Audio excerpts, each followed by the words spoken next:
All right, sports fans, how's everybody out there doing? William Martin coming at you one more time here on YouTube with another edition of the 300 Pounds of Sports Knowledge Podcast. Now, on July the 10th, the Atlanta Braves lost all-star outfielder Ronald Acuna Jr. for the remainder of the Major League Baseball season as a result of a torn ACL. Now, the Braves would also finish the first half of the 2021 MLB season with a record of 44 and 45 as the playoffs appeared to not be on the horizon for them. And even on August 1st, the Braves found themselves 2 games under 500.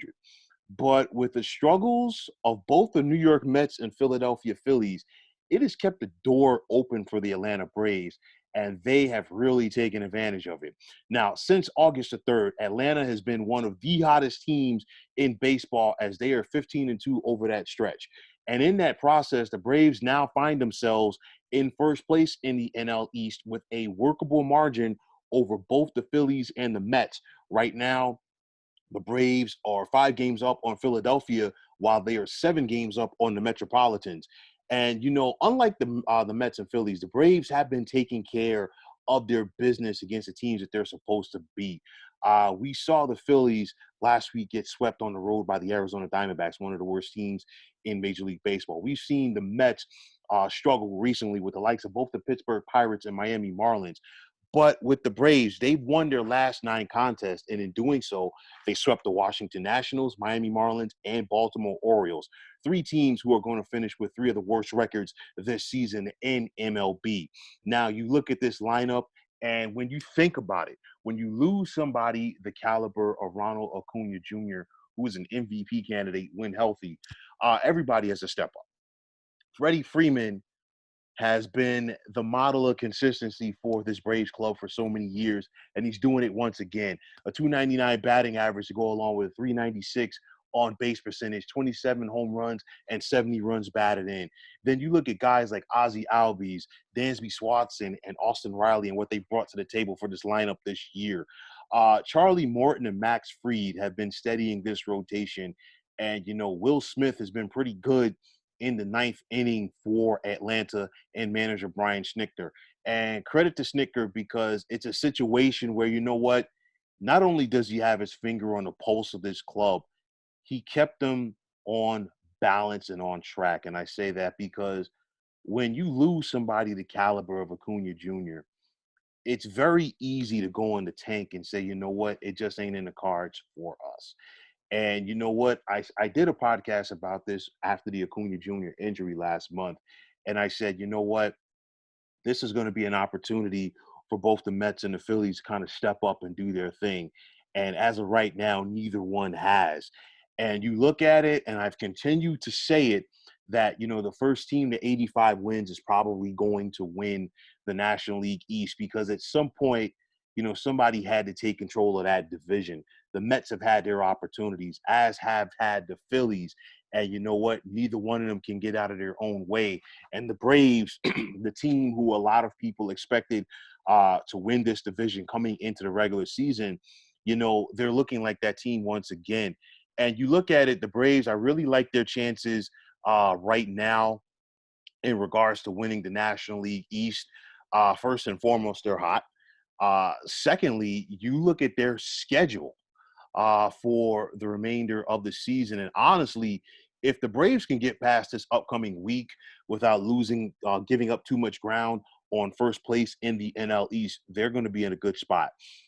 They host the Yankees for 2 games tomorrow and Tuesday. And of course, the only team that's probably hotter in baseball right now than the Atlanta Braves is probably the New York Yankees.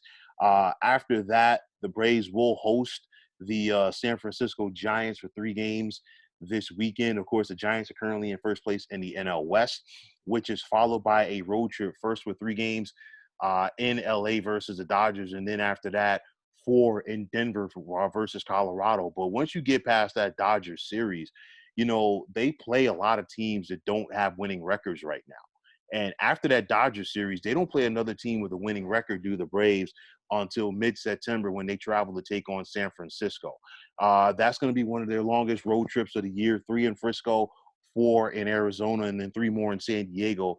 And the way that San Diego is playing right now, they could be out of the postseason picture altogether by then. The last 6 games of the Braves regular season, they're home for Philadelphia and they're home for 3 with the Mets. So it's a situation where if you look at Atlanta right now, they have really put themselves in a very good position to win this division and also potentially doing some damage in October. I talked about this before with the Mets when it looked like the Mets were ready to seize the moment in the National League East. I said the NL East winner is going to be in a good spot because they're going to avoid all of the hoopla from the NL West. I know that the Padres they've allowed the Reds to come back and catch them for that final wild card spot, but you still have the the Dodgers and Giants duking it out for first place out there in the West.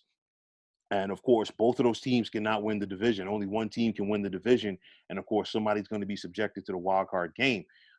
Big possibility that you're going to see San Fran and LA get it on in the divisional round. And with that said, both of those good teams are going to beat up on each other. And then you have the Braves more than likely. If they win the NL East, they'd have to face the Milwaukee Brewers. So it's a situation, you would avoid a lot of that headache. And then who's to say, if you're the Braves and you were to get past Milwaukee, who's to say what type of condition that either the Dodgers or Giants would be in by the time they face you? So stranger things have happened, but you know what? Basically, we saw the Atlanta Braves, and they simply have been laying in the weeds, and they gave the Mets and Phillies so many opportunities to seize control of this division, and neither team did it. Both of them are paying for it. They've given up a lot of ground to the Braves, and with about 5, maybe 5.5 weeks to go in the regular season, I'm not sure if either one of them is going to catch them. I think what we're seeing from the Braves is a credit to their depth in this lineup. Of course, they are more than just one player, but more importantly, it's their determination and it's their heart. These guys have stepped up to the challenge. They've done their best to fill the void of not having Ronald Acuna Jr. And with that said, the way the Braves are playing right now, they are steamrolling towards another National League East division title. So, folks, that is going to wrap it up. And as always, I want to thank you for tuning into the 300 Pounds of Sports Knowledge podcast here on YouTube. I want to take the time out to thank all of you fine folks out there for tuning in. And if you have not already, please feel free to subscribe to this channel. Now, if you're on Twitter, please feel free to follow me at 300 Pounds of Sports. And like I always say, if you follow me, it'll be my pleasure to follow you right back. There's also the sports discussion group on Facebook at the Sports Depot 365. You can check it out. Drop a line and be a part of one of the better sports debating sites going on social media. So once again, fine folks, my name is William Martin, signing off, saying take care and have yourselves a wonderful day.